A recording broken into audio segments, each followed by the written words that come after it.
sometimes it was just a very peaceful picket.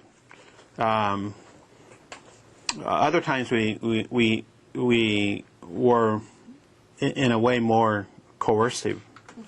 One of the things that I remember that we would do, particularly at the A&P, is that we would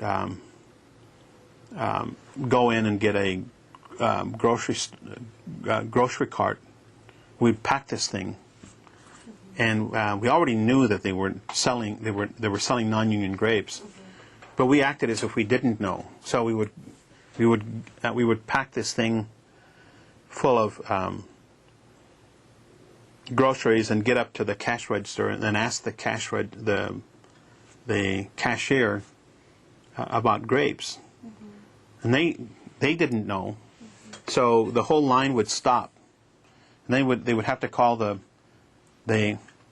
manager, and he said, well, I think.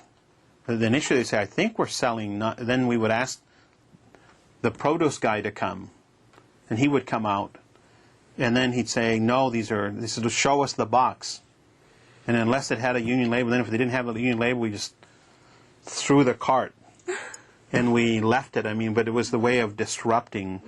Another tactic that we used to use is that we wanted to be forceful in our statement, and that one never worked very well. In retrospect, it was not well thought out. But we pitched tents. They wouldn't allow us to pitch tents on the parking lot. In fact, there was some problem with parking our cars on the parking lot, although we did it sometimes just for the sake of confrontation.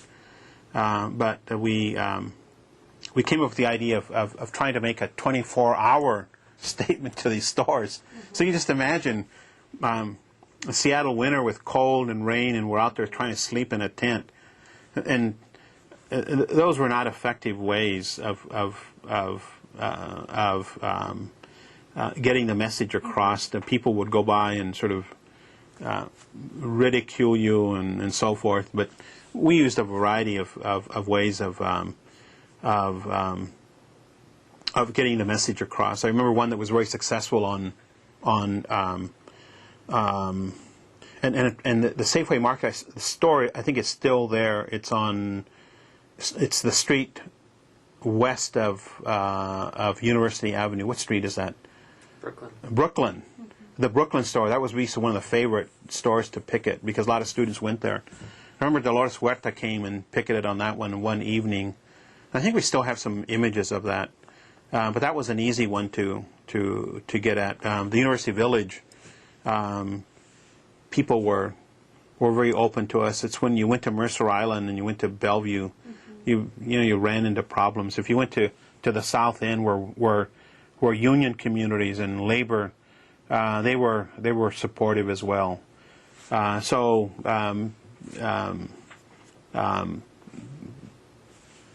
Essentially, the picketing, as I said initially, was sort of an expectation every weekend. We would sort of map out where we wanted to go, organize it, and then do it. We tried to ensure that everybody became responsible for this picketing. There were always students who were recalcitrant, didn't want to participate. I had a young man in my classes, and one of his parents was a contemporary of mine, and that individual never became involved in any of this. So the student asked me once, well, can you tell me about my parents' involvement?